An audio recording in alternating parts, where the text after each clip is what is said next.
monde! Salut! Dans la dernière vidéo, on vous a parlé des avantages, mais qui dit avantage dit forcément inconvénients. Aujourd'hui, dans cette nouvelle vidéo, on va vous parler des inconvénients. Et oui, comme toute chose, il faut bien être honnête et reconnaître que tout n'est pas toujours tout rose et aussi simple que ce qu'on peut le croire. Même si on a la belle vie, il y a des petits moments où il y a des choses qui sont, où il y a des petits points négatifs, quoi. On vous en parle tout de suite.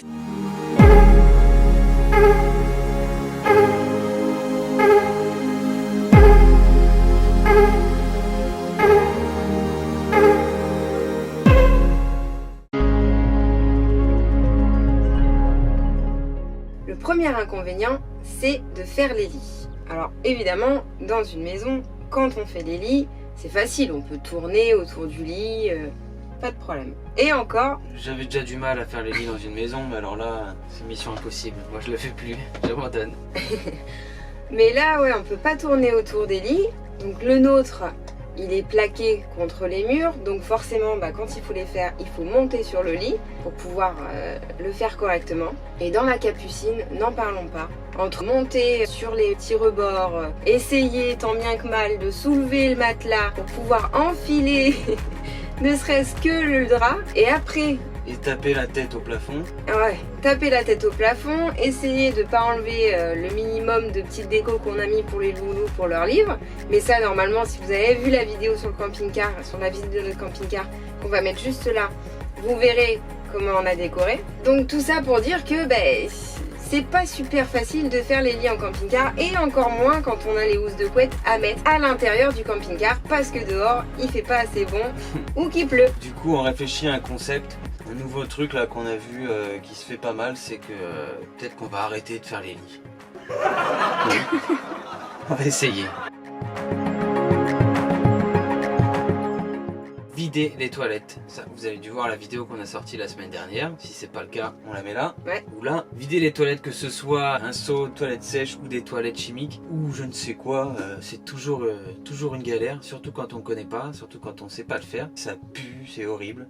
C'est des toilettes quoi. C'est des toilettes, hein, voilà. Et franchement, oui là, pour le coup, dans une maison, avoir des toilettes où on a juste appuyé sur la chasse d'eau pour que tout disparaisse, c'est bien en fait. Hein. C'est plus pratique, mais ça fait pas partie de notre vie. Donc là on réfléchit à un concept, c'est peut-être de plus utiliser les toilettes non plus. On n'est pas sûr, on verra. Petit inconvénient qu'il peut y avoir aussi pour les toilettes, qui nous avons des toilettes sèches et on a eu pas mal de questions aussi là-dessus par rapport à cette vidéo là, c'est les copeaux. Parce que les copeaux, selon le pays où on les trouve pas si facilement que ça. Alors ici en France, parce que comme vous devez le savoir, on est revenu en France, ici c'est plutôt facile à trouver et on peut même aller trouver des gros paquets dans des scieries. Et c'est ce qu'on avait fait juste avant de partir en Espagne. On avait trouvé un bloc énorme qu'on avait payé 6 € et je sais même pas combien il y avait, mais il y en avait une quantité folle. Alors qu'en Espagne c'était un peu plus compliqué à trouver. On a réussi un petit peu dans des animaleries, mais il n'y avait pas grand chose comparé à ce qu'on peut trouver ici. Voilà un des inconvénients qu'il peut y avoir avec les toilettes sèches si on n'a pas assez de copeaux. Troisième inconvénient, la douche. Surtout quand on est le quatrième de la famille à prendre sa douche. On n'a qu'un petit chauffe-eau de 20 litres. 20 litres, je sais pas si vous vous rendez compte, mais logiquement pour une famille de 4 personnes, on tourne sur un chauffe-eau de 150 à 200 litres. Ouais. Et il y en a qui arrivent à dépasser, qui arrivent à avoir de l'eau froide quand même. Donc nous on tourne avec 20 litres. Si on fait qu'une tournée pour chauffer l'eau, le quatrième, voire le troisième, se lave à l'eau froide. Alors des fois c'est sympa, hein, mais quand il fait bien froid et que le camion n'est pas très bien isolé, on se caille un peu les miches. Voilà. Mais du coup on réduit les douches. Ouais, parce que l'inconvénient aussi qu'il y a du coup avec la douche, sans parler de l'eau froide, parce que ça à la limite on peut toujours le régler en attendant un petit peu le temps que l'eau se mette à réchauffer de nouveau. Mais c'est surtout que en fait on est obligé de prendre des douches rapides en soi. Comme on n'a qu'une capacité de 160 litres de stockage d'eau, au final c'est pas illimité, pas comme dans une maison bien évidemment. Et du coup les douches sont très réduites. On a le temps de se laver mais on prend plus des douches d'un quart d'heure quoi. Et ça manque un peu hein, c'est écolo le coup, mais on utilise moins d'eau. Mais Bah c'est vrai que ça peut devenir du coup tentant quand tu vas chez quelqu'un et te dire ah, une bonne petite douche dans un espace un peu plus grand où tu peux rester plus longtemps, ça Voilà. pourrait pas faire de mal. Mais on s'est dit du on se coup. entretient parce que moi tout seul je pourrais vider leur ballon. Et puis on s'est dit, on est nomade, certes c'est une chose, mais peut-être que un de ces jours on se dira bah tiens on va se faire une petite location de 2-3 jours, histoire de changer un peu et aussi pour les loulous peut-être, on Non. verra. On doit pas pouvoir louer qu'une douche. Non, je crois pas. Si, alors si jamais Si jamais vous avez une douche en location, vous avez une douche, ouais, pas trop cher. dites-le nous, hein, on serait ravis de le savoir. Mais bon après on s'adapte très très bien, mais voilà c'est un inconvénient et dont il faut parler hein, bien évidemment. Quatrième point, la météo et plus particulièrement le vent. Moi j'en ai horreur. Je préfère avoir de la pluie que du vent. Quand ça souffle très fort, on a l'impression d'être dans un bateau. Même avec les petites béquilles là, c'est de la gnognotte ça. Alors, des fois ça suffit pas. Quand on a des rafales à 80 voire 100 km/h, ça secoue fort. Quand on roule, c'est pareil. Le camion il va dans tous les sens. Si tu tiens pas le volant avec tes deux mains, c'est chaud. Puis ça s'infiltre partout, dans les aérations, partout. Il y a des tout petits courants d'air frais partout. Eh oui, parce qu'on ne dirait pas, mais en fait, il y a des petits endroits où l'air circule. On s'en rend pas forcément compte quand on n'a pas de vent, mais quand il y a du vent, il arrive que la petite plaque où ça fait plan de travail, et ben il y a un peu d'air qui passe en dessous. Des fois, ça va éteindre le gaz. Ça éteint les plaques de gaz. Quand on fait chauffer, on fait à manger. Oui. Il y a trop de vent, une petite rafale et hop, la flamme est éteinte. Et là, C'est long, hein, c'est long. Après sinon le niveau pluie, soleil, froid, bon la pluie c'est dérangeant parce que du coup on est coincé dans le camion. Le froid, c'est pas très agréable en soi parce que forcément l'isolation n'est pas la même que dans une maison. Et puis dès qu'on veut mettre du chauffage, et forcément ça va tirer sur la bouteille de gaz. Donc du coup ça devient pas du tout économique si on met du chauffage régulièrement. Donc il arrive qu'on ait un peu froid. Mais bon après quand on est sous la couette, ça va, hein, on se réchauffe. Hein. De toute façon on n'est pas copain avec le froid par nature déjà. Et il y a un truc, je sais pas si ça vous est déjà arrivé dans une maison, mais quand on se tourne la nuit et qu'on change notre tête de place sur l'oreiller et qu'on s'aperçoit qu'on est réveillé tellement c'est gelé, c'est d'un froid. C'est une horreur. Mais bon après on se rendort quand même.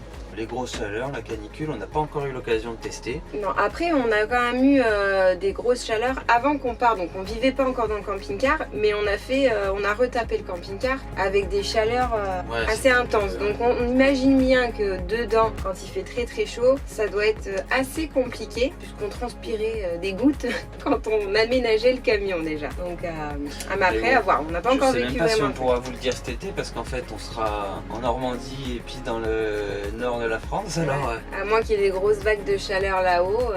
Non, il fait pas chaud là-haut. Ils ont tous froid. C'est pas vrai. Si, ils le disent. Mais c'est pour ça qu'on va venir d'ailleurs. C'est juste parce qu'il va faire plus doux. Plus Donc cinquième inconvénient, les spots. Donc on a une application pour trouver des spots, sauf que malgré ça, des fois les routes sont pas forcément évidentes et puis on passe aussi à côté de spots qui pourraient être super beaux, mais malheureusement on passe pas en fait avec le camion. Ça c'est un des inconvénients. En fonction du camion qu'on a, on peut pas forcément aller partout, donc c'est pas grave en soi, mais c'est vrai que des fois c'est dommage de pas pouvoir aller sur des spots où ça nous paraît super beau parce que la route est trop cabossée ou alors c'est trop pentu. Et maintenant avec toute l'expérience qu'on a déjà prise et on en aura encore avec le temps, on fait vachement attention et dès qu'on voit une route qui nous inspire pas du tout, on s'aventure pas et tant pis, on prend pas le risque. Hein. Mais après je dirais que même l'inconvénient c'est pas les spots, c'est plutôt le véhicule en lui-même qui reste assez fragile, c'est vachement fragile. Le moindre petit trou sur la route, ça se sent, tu sens que la cellule elle aime pas ça. Tu sens que quand tu es dans les virages et que tu montes, ouais, et puis c'est hyper fragile. Au moindre petit coup, ça peut abîmer de façon considérable. Donc faut faire quand même vachement attention et être prudent. On est quand même assez sensé et là, avec le temps, on apprend à faire vachement attention. Donc voilà, les spots, des fois c'est un peu compliqué selon là où on veut aller. Puis c'est pas forcément les spots de rêve qui sont les meilleurs. On est tombé, on était resté plusieurs fois derrière des grandes surfaces en Espagne sur des terrains tout pourris. Et c'était vraiment cool en fait. Mais par rapport aux rencontres, pas par rapport aux spots. Ça. Bon, et enfin le dernier, pas des moindres, le Covid qui est à la fois un avantage et un inconvénient. C'est vrai que j'ai envie de dire que c'est un avantage parce que du coup on n'est pas embêté à partir du moment où il y a le couvre-feu. Il n'y a personne qui vient mettre de la musique sur le spot ou venir se promener ou des voitures qui passent à n'importe quelle heure ou des gens qui s'arrêtent à n'importe quelle heure. Là faut dire qu'en France à 19h on est peinard. Ouais. En Espagne à 22h on était tranquille aussi. Oui, on est plutôt tranquille. Oui, parce que là le couvre-feu est respecté, mais nickel. Ah oui, parfaitement. C'est bien. C'est même assez étonnant, mais bon. Et après, ouais. C'est un inconvénient, pourquoi? C'est un inconvénient parce que au final, il y a plein de choses qu'on peut pas faire parce que c'est pas ouvert, donc pas accessible. Les gens sont des fois plus distants aussi, alors que en soi, il n'y a pas forcément de raison. Hein. Enfin, à notre sens, hein, attention, j'entends bien. Hein. C'est notre façon de voir les choses, chacun la sienne, et on respecte tout le monde et toutes les idées qui peuvent en ressortir. Mais oui, on s'est posé beaucoup de fois la question, comment c'était quand il n'y avait pas tout ça? Et quel bonheur ça devait être, encore plus que ce qu'on vit maintenant, de voyager. De voyager librement surtout, parce que là on a surtout l'impression d'être des truants, hors la loi. Alors que non, en fait, on est chez nous, on fait rien de particulier et rien de mal à qui que ce soit. Et pourtant, des fois, on se croirait comme des fugitifs, quoi. Donc ça, c'est dommage. Et d'où la question qu'on se pose, mais comment c'était quand il n'y avait pas tout ça? Ça devait être juste génial. Alors si vous êtes nomade depuis plus longtemps, on serait super content aussi d'avoir un retour d'expérience de quelqu'un qui vivait de façon nomade déjà avant le Covid, quoi. Après, si vous n'êtes pas encore parti à cause du Covid, partez quand même. Hein. Oui. On a vraiment l'impression d'être parti nous au bon moment ouais. Et on regrette pas du tout. Mais Covid ou pas Covid. Non. Ah non, on regrette pas, et loin de là. On est toujours un petit peu plus libre. Comme on disait dans la vidéo précédente, sur les avantages, on changerait rien, quoi. On reviendrait pas en arrière, on retournerait pas dans une maison, rien du tout, quoi. On aime cette vie-là et elle nous convient très très bien. Et on a plein de projets pour la suite.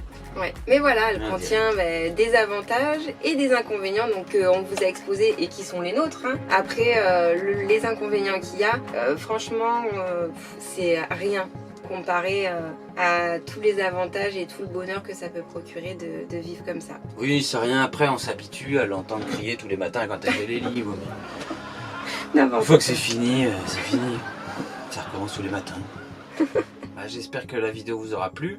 Alors évidemment des inconvénients, je vais bien vous en douter, il n'y a pas que cela. Mais on a cherché, on a fouillé. C'est ceux qui nous sont venus le plus facilement en tête en fait. Ouais, c'était les premiers. Ouais. Après si vous en avez, n'hésitez pas à les laisser dans les commentaires. Ça pourra être rigolo aussi de découvrir ce que chacun... Les inconvénients de chacun, ouais. Voilà. Et puis sinon, partagez sur tous vos réseaux. Et puis sinon, likez. Et puis sinon, likez, partagez, commentez et surtout, pensez à vous abonner et à activer la petite cloche pour être au courant des prochaines vidéos si vous n'êtes pas encore abonné. Et comme on vous a dit dans la vidéo des avantages, on attend d'être à 1000 abonnés pour vous lancer une petite vidéo avec tous nos bêtisiers. Ce sera notre cadeau. Parce qu'on est vachement drôle. Allez, on vous laisse et on vous dit à bientôt. On vous fait des gros bisous. Ciao.